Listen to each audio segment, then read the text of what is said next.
High, আমি মনি and welcome to my mini blog. আচ্ছা, আমি সকালবেলা একটু স্যালাড দিয়ে টিফিনটা করেই চলে গেছিলাম আজকে দিদাবাড়ির দিকে। দিদাবাড়িতে যাওয়ার পথে এই বাড়িটা চোখে পড়লো, কি সুন্দর ফুলের বাগান। মানে এত সুন্দর বাড়ি আর এত সুন্দর বাগান, মানে না দেখলে সামনাসামনি বিশ্বাসই হবে না। কিন্তু কি করব বলো, বেশি ভিডিও ক্লিপ নিতে পারিনি। আশেপাশের লোকের বাড়ি যদি মারতে তারা করে, চুরি করছি ভেবে ফুল। তো যাই হোক, তারপরে আমি আর বোন একটা ছোট্ট মতো হাঁটার রিল বানালাম। এই রিলগুলো হয়তো তোমরা দেখেছো। তারপরে মা ঘেবার এনেছিল। এই গোটা শীতকালে ঘেবারটা আমার ফেভারিট। তারপরে পার্সেল একটা এলো, বেসিক্যালি এটা হটবাগের পার্সেল ছিল। বিকালে আমি পড়াতে গেছিলাম, আর ফেরার পর মা এই পকোড়া বানিয়েছিল, চিকেন পকোড়া। কিন্তু মিনি ব্লগটা এখানেই শেষ না, এটা হচ্ছে কি পরের দিনের লং ব্লগ। হঠাৎই জানতে পারি যে বাবা বলছে যে আমাদের দীঘা যাওয়ার একটা প্ল্যান হয়েছে। বহু বছর পর ঘর থেকে কোথাও যাচ্ছি আমরা চারজনে মিলে, তো আমি বেশ খুশি। কিন্তু হঠাৎ হওয়ার জন্য প্যাকেজিং করতে বেশ সমস্যা হয়। রাতে বাসে করে গেলেও আমার বাসের জার্নি একদম পছন্দ হয় না, বড্ড গা গোলা, আর তার মধ্যে খুব বিরক্ত লাগে। তো ভোরবেলা নেমে গেছিলাম 4টের মধ্যে। তারপরে মোহনার দিকে গেছিলাম।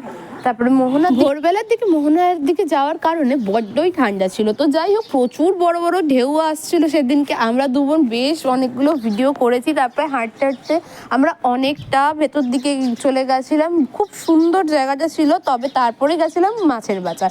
বাঙালি হয়ে মাছের বাজার চোখে পড়েছে আর যাবো না, কিন্তু খুব ইচ্ছা করছিল এখান থেকে মাছ কিনে আনতে। এখানে চিংড়ি মাছ বা যে কোনো মাছের সাইজও যেমন বড়, সেরকম দামটাও কম ছিল। কিন্তু নিয়ে আসার উপায় ছিল না, তাই নিয়ে এলাম না। তারপরে একটু নাটক করছিলাম জলের ধারে গিয়ে দুবোনে মিলে। তো বেশ ভালো লাগছিলো। পামশু ছিল বলে ভেজাতে পারিনি, নয়তো অবশ্যই আমি জুতো পা সব ভিজিয়েই আসতাম। তারপরে বোনের রিলগুলো আমি বেশ সুন্দর বানালো।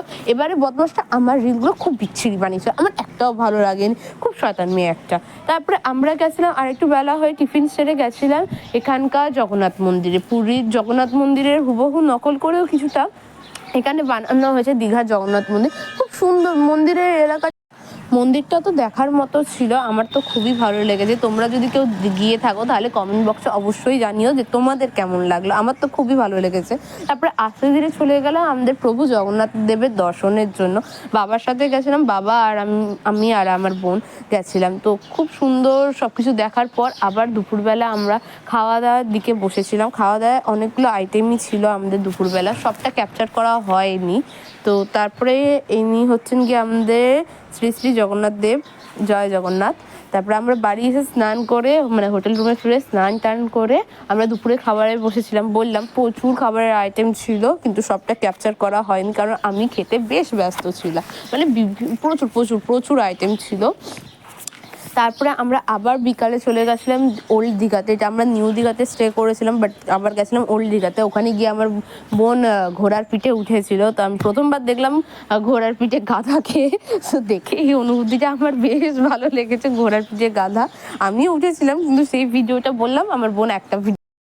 তারপরে আর কি সমুদ্রের ধারে বিকালটা ঘুরে রাত্রিবেলা ডিনার সেরে আবার বাড়ি যাওয়ার জন্য প্রস্তুতি নিয়েছিলাম, কারণ একদিনেরই ট্যুর ছিল। কিন্তু খুব ভালো ঘুরেছি। তো তোমাদের কেমন লাগলো এই ভিডিওটা?